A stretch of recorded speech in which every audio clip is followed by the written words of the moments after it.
I just figured out how to make spooky lighting, but I'm not gonna do it this way. Dave, I don't really like the word selfishness. I'd rather use the word care, like care for self and care for others. Selfishness sort of feels balanced to one side, like only caring about oneself with a disregard for others, just as selflessness has a sort of focus only on caring about other people. Care feels more open to both sides. I brighten the background a little bit. Again, maybe it just depends on the words that we use. I could point you back to my video about words as tools or crutches. Anyway, I love your point about contribution as acts to benefit others. I can prioritize and choose my own learning and growth and development and choose to help others through that. Compassion for oneself in a high degree can overflow to compassion for others, like my journaling or activities that I do.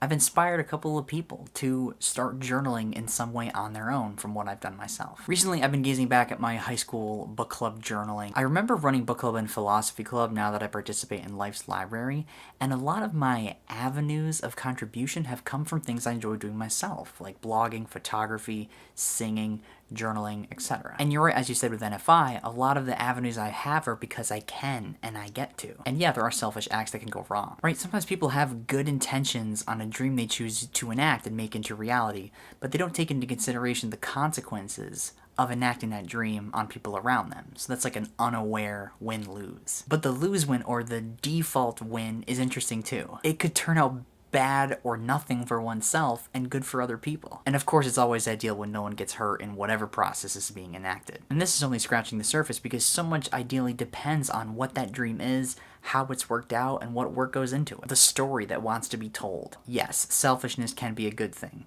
if other people are kept in mind. And to keep the nerd fightery feeling I've been having recently, I'm curious what your thoughts are on the active, passive, something, nothing matrix discussion. As you said, making friends is a worthy active something to do. What is your favorite passive something, and could you name one for each category? And how do you think that selfishness and selflessness plays into this idea? My active nothing is either a break from work or so close to fishing. Even though I'm casting a pole, it is really like me just sitting in a boat and noticing things happening around me. My active something right now is this, Life's Library, singing in choirs, the podcast stuff, and way too many more. I might need to quit some of those things. My passive something that comes to mind right now is like lunch at a different place than making my lunch every single day, and Home Chef, because we literally don't know what we're going to have for dinner until it arrives, and then we pick something, so it becomes an active something when we cook it. My passive nothing is falling asleep possibly to podcasts, the YouTube wormhole, and many more like journal exploring. There's just a lot. Delegating energy well to create the passive somethings matters to me as much as the active nothings and the active somethings. Down with passive nothings, but they're kind of fun. Oh, and one more thing. Da-na-na-na-na-na-na-na. Glad your memory card situation's figured out. Have a great day, Dave, and I'll see you on Thursday.